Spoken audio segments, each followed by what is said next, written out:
வணக்கம் நண்பர்களே. வெனிசுலா வெனிசுலாவின் அதிபர் கைது செய்யப்பட்டிருக்கிறார் அமெரிக்காவில். என்ன காரணம்னா ஒரே ஒரு காரணம் தான்.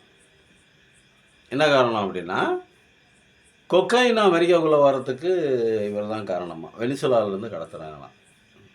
அதுக்கு ஒரு அதிபரை போய் கைது செய்வாங்களாம். பைத்தியகரத்தனமாக இல்லை கேட்குறதுக்கு. போதை மருந்து கடத்தலுங்க. இது சர்வதேச அளவில் சாதாரண ஒரு விஷயம். இப்போ நம்ம உதாரணத்துக்கு இப்போ நம்ம ஊரில் கதறாங்க பார்த்தீங்களா, போதை மருந்து பெருகி போச்சு, ஸ்டாலின் கவர்மெண்ட் அப்படி ஆயிடுச்சு இப்படி ஆயிடுச்சு. நீங்கள் தப்பாக நினைக்கக்கூடாது. என்னடா வெனிசுலா பற்றி தானே ஆரம்பித்தான், திருப்பி இங்கே வந்து பேசுகிறேன். சொல்கிறேன் 4 வார்த்தை சொல்லிட்டு போகலாமே அப்படின்னு. நீங்கள் என்ன சொல்கிறாங்க, போதை மருந்து கலாச்சாரம் மாணவர்கள்ட்ட அதிகரிச்சிருச்சு, அதுக்கு காரணம் இந்த ஸ்டாலின் தான், அதுக்கு காரணம் அந்த திமுக தான். எடப்பாடி கூட சொன்னார். பிஜேபிக்காரங்க பூரா சொல்கிறாங்க. ஆனால் முந்த்ரா குஜராத்தோட முந்த்ரா ஏர்போர்ட்டில் வந்து 3000 கிலோ 4000 கிலோ ரேட்டு 5 கோடி ரூபா 10,000 கோடி ரூபா 5,000 கோடி ரூபாய்க்கு போதை மருந்து சிக்கிச்சு. கிலோ கணக்கில் பல டன்னு கிலோ கணக்கில் சிக்குனதே எவ்வளவு, அப்போ சிக்காமல் இருக்கிறது எவ்வளவு அப்படின்னு பேசிக்கிட்டாங்களே. ஏன்னா அங்கே தடுத்து நிப்பாட்டில் இங்கே வந்து பேசிக்கிட்டு இருக்கீங்க. அங்கே தடுத்து நிப்பாட்டி தான் இந்தியா பூரா வரவிடாமல் எடுத்துருக்கலாம்ல. தமிழ்நாட்டை மட்டும் தானே நிறையா இருக்குது, வேறு எந்த மாநிலத்திலையும் யூஸ் பண்ணுறதில்ல. அது நீங்கள் நல்லாவே இந்த அது என்னது குறிப்பு எல்லாம் எடுத்து புள்ளி விவரம் வச்சுருக்கீங்க. என்ன புள்ளி விவரம்? தமிழ்நாட்டில் மட்டும்தான் கஞ்சா குடிக்கிறாங்க, தமிழ்நாட்டில் மட்டும்தான் சாராயம் குடிக்கிறாங்க, வேறு எந்த மாநிலத்திலையும் கொடுக்கல. இருக்கிற 30 மாநிலங்களும் எந்த மாநிலத்திலையும் கொடுக்கல. நம்ம மாநிலம் மட்டும்தான், தமிழ்நாடு மட்டும்தான் குடிக்கிறாங்க, போதை மருந்து யூஸ் பண்ணுறாங்க, குக்கைன் யூஸ் பண்ணுறாங்க, எல்லாம் யூஸ் பண்ணுறாங்க. அப்படிங்கிறது தானே அஜெண்டா, உங்களோட அஜெண்டா. இந்த அஜெண்டாவை நிறுவனம் அதுக்கு தானே. ஆனால் எந்த கடத்தப்பட்டதோ அந்த இடத்த ஏன் நீங்கள் பேச மாட்டேங்கிறீங்க? முந்திரா துறைமுகம் யாரோட கட்டுப்பாட்டில் இருக்குது? அதானியோட கட்டுப்பாட்டில் இருக்குது. ஏன்னா ஓன் துறைமுகத்தில் வந்ததுக்கு பதில் சொல்கிறா அப்படின்னு இந்த கோர்ட்டும் கேட்கல, ஒரு நாடு கேட்கல, அந்த மாநிலம் கேட்கல. எப்போ ஓன் துறைமுகம் தானப்பா வந்துச்சு, இதுக்கெல்லாம் கணக்கு எடுப்பா, என்னப்பா கணக்கு, இங்கே வாப்பா, வெளியே வாப்பா, இங்கே உட்காருப்பா அப்படின்னு சொல்லிட்டு கூப்பிட்டு கோர்ட்டில் உட்கார வைங்க அவனை. ஐயா அதானி அவர்களா, அது உட்கார வைக்க மாட்டேங்கிறீங்களே. அது மாதிரி இது எவ்வளோ பெரிய பைத்தியகாரத்தமா. அப்போ இந்தியாவிலேயே தமிழ்நாட்டில் மட்டும்தான் போதைப் பொருளுக்கு அடிமையாக இருக்காங்க எல்லாரும். கஞ்சா போன்ற வகைகள்லாம் இங்கே தான் கடத்தப்படுது, குட்கா இங்கே தான் கடத்தப்படுது, எல்லாமே இங்கே தான் கடத்தப்படுது, இங்கே தான் நிறைய நுகர்வோர் இருக்காங்க. இந்த மாநிலம் அது போதைக்கு அடிமையாயிருச்சு இப்படின்னு பேசுகிற மானங்கெட்ட கூட்டம் ஒன்று பைத்தியகாரத்தனமாக இருக்கா இல்லையா? எங்கடா வந்துச்சு, அங்கே போய் தடுத்து நிப்பாட்டுறா. அங்கே தடுத்து நிறுத்தால் இந்தியா பூராவில் எல்லா ஊர்லேயும் நிப்பாட்டிடலாம்ல. அதை விட்டுட்டு தமிழ்நாட்டை பற்றியுமே பேசு. உங்களுக்கு தமிழ்நாடு தான் டார்கெட்டு, அதனால் பேசுங்க. அதே மாதிரி தான் அங்கே யார்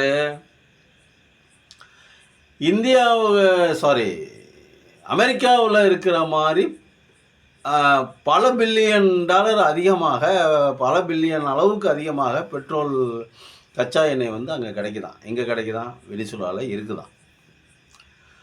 அந்த வெனிசுலாவில் இருக்கிற அந்த பெட்ரோலுக்கு ஆசைப்பட்டு இந்த உலக ஊரையே அடிச்சில்ல, உலகத்தையே அடித்து போட்டு சாப்பிட்டுக்கிட்டு இருக்கக்கூடிய அமெரிக்கா என்ன சொல்லுது? அமெரிக்கா என்கிற ஏகாதிபத்தியம் என்ன சொல்லுது? நாங்கள் வெனிசுலா அதிபரை கைது செய்கிறோம். இதற்காக பல நாள் பிளான் போட்டுலாம் சொல்கிறாங்க, காணொலியில் நிறையா சொல்கிறாங்க. பல நாள்லாம் பிளான் போட்டு செஞ்சுருக்காங்க. ஆமாம், ஒரு அதிபரை கைது பண்ணால் பல நாள். ஆனால் சின்ன பிள்ளைத்தனமாகவே செஞ்சிட்டாங்க பாருங்கள், சின்ன பிள்ளை விளையாட்டு மாதிரி செஞ்சிட்டாங்க பாருங்கள். சும்மா கடையில் போய் வெத்தலை பாக்கு வாங்குற மாதிரி ஒரு அதிபரை கொண்டாந்து அரெஸ்ட் பண்ணி வச்சுருக்காங்களே. இது எந்த விதத்தில் நியாயம்? இது யார் கேட்குறது? ஐநா கண்டனம் தெரிவிச்சிருச்சு. ஐநா எப்பயுமே அமெரிக்காவுடைய கையாள் தானே.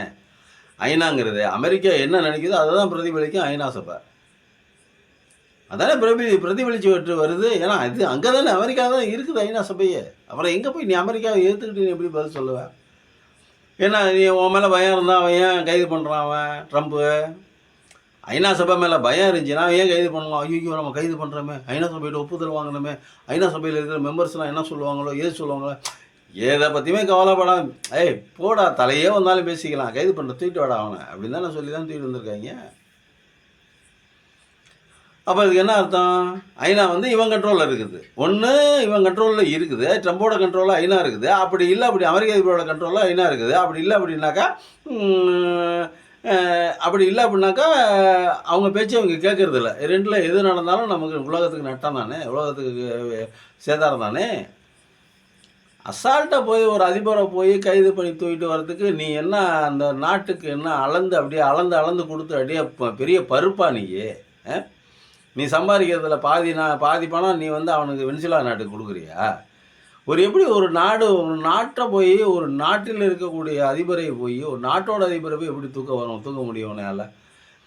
அப்போ ஐநா சபை எதுக்கு இருக்குது, சர்வதேச சட்டங்கள் எதுக்கு இருக்குது? இந்த குப்பையில தூக்கிட்டு குப்பையில் போடுங்கடா. அப்புறம் ஏன்டா வச்சுக்கிட்டு இருக்கீங்க பைத்தியக்கார பயல்களா? இன்னும் அவன் வீட்டில் வேலை செய்கிற வேலைக்காரனை போய் தூக்கிட்டு வர மாதிரி போய் ஒரு நாட்டின் அதிபர், அந்த நாட்டில் எவ்வளோ பேர் மக்கள் தொகை இருக்காங்க, அந்த நாட்டினுடைய மக்கள் தொகை என்ன, அந்த மக்கள் என்ன நினைப்பாங்க, அந்த அதிபருடைய மரியாதை என்ன, இந்த நாட்டை இனிமேல் இந்த உலகத்தில் யார் மதிப்பாங்க? ஒரு அதிபரை தூக்கிட்டு போகிறாங்க, ஒன்றும் செய்யாமல் இருக்காங்க அப்படின்னு அசால்ட்டை தூக்கிட்டு போய் அதிபரை தூக்கிட்டு உட்கார வச்சுக்கிட்டு என்ன அர்த்தம்? அவன் நாட்டில் இருக்கிற பெட்ரோலுக்கு ஆசைப்பட்டு தானே, இந்த ஊர் அடித்து உலையில் போடுற வேலை தானே, இந்த உலகத்தை அடித்து உலையில் போடுறதுக்கு தானே இதெல்லாம். இப்படி தான்ற அடுத்தவன் நாட்டில் போய் ஈராக்கில் போய் சண்டைக்கு போனீங்க.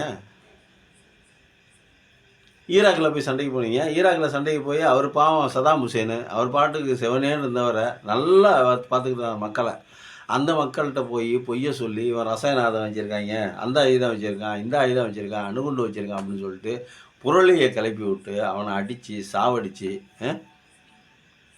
அந்த மக்களை வந்து சேதாரப்படுத்தி எவ்வளவு சேதாரம், எவ்வளவு மக்கள் கொலை ஈராக்கில். இது எதுக்காக இந்த வேலையெல்லாம்? அந்த ஊரில் இருக்கிற பெட்ரோலை எடுக்கிறதுக்கு, அந்த ஊரில் இருக்கிற கச்சா எண்ணெய் எடுக்கிறதுக்கு. இது மானங்கட்ட வேலையா இல்லையா? ஏன்னா அவன் ஊரில் இருந்துட்டு எவனாவது உன்னை விட வல்லரசு சார்ந்துட்டு உன்னை விட அதிகமான பாம்ஸ் எல்லாம் தயாரித்து வச்சுக்கிட்டு உன் ஊரில் வந்து உன்னை தூக்கிட்டு போனாக்கா உன் நாட்டுக்கு எப்படி இருக்கும், உன் நாட்டு மக்களுக்கு எப்படி இருக்கும்? அப்போ நம்மளை தான் பெரிய ஆள், நம்மளை கேட்கறதுக்கு யாரும் இல்லை, நம்ம யாரை வேணாலும் தூக்கலாம், ஆனால் நம்மளை யாரும் தொட முடியாது அப்படிங்கிற மமதை தானே, அந்த திமிரு தானே, அந்த அந்த அந்த அனாவசியமான அநாகரிகமான தைரியம் தானே அது. நம்ம யாரை வேணாலும் தூக்கலாம், ஆனால் நம்மளே அவனும் தூக்கிட்டு போக முடியாது. அந்த கேட்டகரியில் தானே நீங்கள் இருக்கீங்கப்பா. அப்போது இது நீ வந்து ஜனநாயக நாடா? நீ ஜனநாயக நாடா இல்லை நீ நாதாரி நாடா? ஒரு நாட்டினுடைய அதிபரை போய் கைதுபடுத்தி விட்டதுக்கு அதிகாரம் யார் கொடுத்தது உனக்கு? நீ யாருக்கிட்ட கேட்கணும்? நீ வந்து அவன் போதைப் பொருளை கடத்துறான் அப்படின்னா அங்கே போய் ஐநாவில் போய் கம்ப்ளைண்ட் பண்ணு, இல்லை அந்த நாட்டில் உட்காந்து பேச்சுவார்த்தை நடத்துறதுக்கு தானே வந்தார் அவர் தூக்கிட்டு வந்து வச்சுட்டு உட்காந்துருக்காரு. வெக்கமா இல்லை? ரஷ்ய அதிபர் புட்டினை போய் தூக்கிட்டு வா பார்ப்போம். இவ்வளோ பேரை கொண்டான்ல, உக்ரைனில் இவ்வளோ பேரை கொண்டாடுல ரஷ்ய அதிபர் புட்டின், விளாடிமிர் புட்டின், போய் தூக்கிட்டு வா பார்ப்போம். வடகொரியாவில் இருக்கிற ஜிம்காங்க அவரை போய் தூக்கிட்டு வா, வடகொரியா அதிபரை தூக்கிட்டு வா பார்ப்போம். சீனாவில் போய் சீனா அதிபரை தூக்கிட்டு வா பார்ப்போம். வேணாம், அவ்வளோ வேணாம். நீ உனக்கு தில்லு இருந்தால் நீ இந்தியாவில் வந்து பிரதமர் நரேந்திர மோடி தூக்கிட்டு போக பார்க்கலாம், எங்கள் ஊர் பிரதமரை. அப்போ கேட்குறதுக்கு ஆள் இல்லை, நாடு சின்ன நாடு, அவன் ராணுவ கம்மி, ஆனால் அவன்கிட்ட வசதிகள் நிறையா இருக்குது, அவன்கிட்ட என்ன நிறையா இருக்குது, பெட்ரோல் நிறையா இருக்குது, கச்சா நிறையா இருக்குது. இதுக்காக வந்து ஒரு அதிபரை கைது பண்ணிட்டு போகிறேன்னா நீ எவ்வளவு கீழ்த்தரமான ஈத்தர பையன் நீ. அப்போ சர்வாதிகாரத்தை நீ காட்டுற, என்னையால் முடியும், உங்களால் என்ன பண்ண முடியும், உலகத்தில் எல்லாத்துக்கும் சவால் விடுற, உங்களால் என்ன பண்ண முடியும், நான் அப்படி தான் செய்வேன் அப்படின்னு. காரணம் போதைப் பொருள், கொக்கைன் கடத்தல்.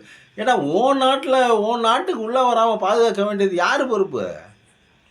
வெனிசுலா அதிபர் நேராக கையில் எடுத்துக்கிட்டு பாக்கெட் நிறைய எடுத்துக்கிட்டு இல்லை பை நிறைய எடுத்துக்கிட்டு கொண்டாந்து அமெரிக்க அதிபர் வெள்ளை மாளிகை கேட்டில் நின்று விற்றுக்கிட்டு இருக்காரு. அந்த 5 ரூபா கொடு, இந்த 50 ரூபா கொடு, இந்த 100 ரூபா கொடு, 1000 கொடு, 2000 கொடு, 5000 கொடு, 10,000 கொடு அப்படின்னு வெள்ளை மாளிகை கேட்டில் நின்றுக்கிட்டு வெனிசுலா அதிபர் விற்றுக்கிட்டு இருந்தாரா?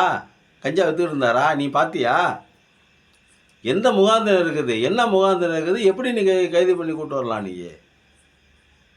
ஒரு நாட்டினுடைய அதிபரை, ஒரு இறையாண்மை கொண்ட ஒரு நாட்டினுடைய அதிபரை நீ எந்த மூஞ்சி வச்சுக்கிட்டு நீ கைது பண்ணி கொண்டு வருவ? உனக்கு என்ன மரியாதை இருக்குது? உன்னை இனிமேல் இந்த உலகத்தில் எவனா மதிப்பானா? ஒரு பய கூட மதிக்க மாட்டான். நீ ஒரு அக்யூஸ்டு. அமெரிக்கா எப்பயுமே ஒரு அக்யூஸ்டு தான்.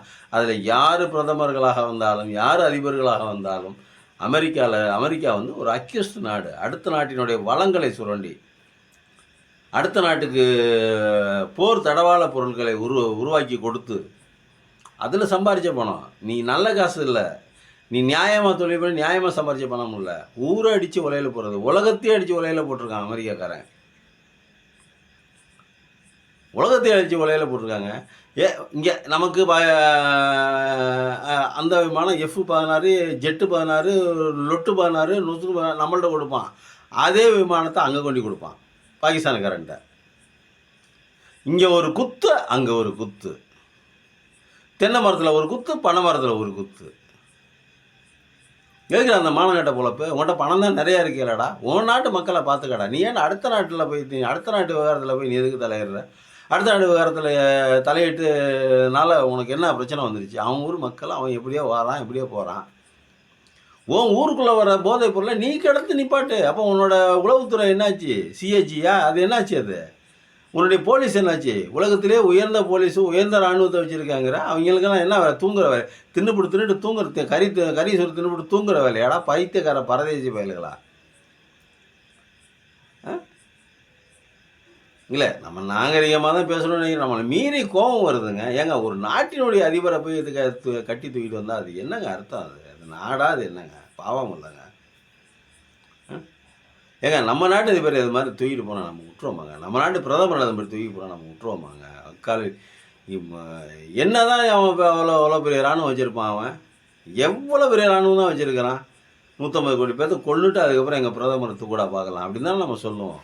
அந்த ஊரில் இருக்கிற மக்களுக்கு அதுதானே நினப்பாக இருக்கிறோம், அதானே எண்ணமாக இருக்கும். பாவம் இல்லை? எல்லாத்துக்கும் தேசத்தை பற்றின ஒரு நல்ல அபிப்பிராயம் இருக்குல்லங்க. தேசம் தானங்க முக்கியம். நம்ம வாழ்கிறதுக்கு நம்மளுடைய தேசம் தானங்க முக்கியம். அந்த தேசத்தை நாசமாக நம்ம சங்கிங்க அந்த தேசத்தை நாசமாக்குறாங்க அப்படிங்கிறதுனால தானே நமக்கு வைத்தறிச்சலாக இருக்குது. அதே வைத்தறிச்சல் அவனுக்கு இருக்கும் இல்லைங்க. நம்ம யோசிக்கணும்ல. அவங்கள திட்டறதுனால அவங்க அமெரிக்காவில் திட்டறதுனால இருக்குது. அமெரிக்கா உள்ளார கொக்கைன்னு வந்து விற்கிறாங்க, போதைப் பொருள் வசதிகள் உள்ள அமெரிக்காவில் வந்து தடுக்க வேண்டிய பொறுப்பு அவனுடைய உளவுத்துறைக்கு இருக்குது, அவனுடைய போலீஸுக்கு இருக்குது, அவனுடைய இராணுவத்துக்கு இருக்குது, அவனுடைய எல்லையை காப்பாற்றக்கூடிய எல்லை பாதுகாப்பு படைக்கிட்ட இருக்குது, எல்லைக்கு காவல் நிற்கிற இராணுவத்துக்கிட்ட இருக்குது. அந்த வேலையை செய்யாமல் அடுத்த நாட்டிலேருந்து தான் இங்கே வருது, அவங்கள கொண்டாந்து விற்கிறாங்க, அவங்கள ஆளுங்களை கொடுத்து அனுப்புகிறாங்க. அப்படின்னா அந்த அளவுக்கு உன் நாட்டுக்குள்ள உழையுதுன்னா உன்னுடைய பாதுகாப்பு அரணெல்லாம் எவ்வளோ ஓட்டம் இருக்குது? உன்னுடைய பாதுகாப்பு அரணை தாண்டி தானே வருது. அப்போ நீ என்ன பண்ணணும்? உன்னுடைய பாதுகாப்பு அரணை தானே பலப்படுத்தணும். அனுப்புடா பார்க்கலாம், இனிமேல் வருமாடா ஒரு கிராம் கூட வராதுரா ஆகிட்டு அப்படின்னு நீ இல்லை, நீ பாதுகாப்பு கொடுக்கணும் உன் நாட்டுக்கே உன்னால் பாதுகாப்பு கொடுக்கணும்னா நீ எப்படா போய் உலகத்தை காப்பாற்றுவேன்? மானங்கட்ட பரதேசி.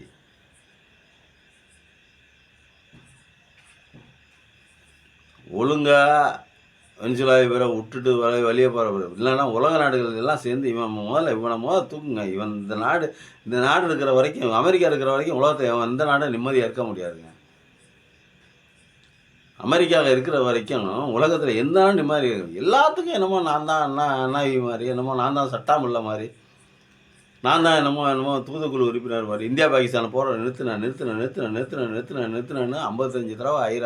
55 தடவை சொல்கிறேன். எங்கள் பிரதமர் ஒன்றுமே பேச மாட்டாங்கிறாரு. எங்கள் பிரதமருக்கு உனக்கு என்ன கனெக்ஷன்னு தெரியல. காணொலிக்கு சப்ஸ்கிரைப் பண்ணி பாருங்கள். நன்றி, வணக்கம்.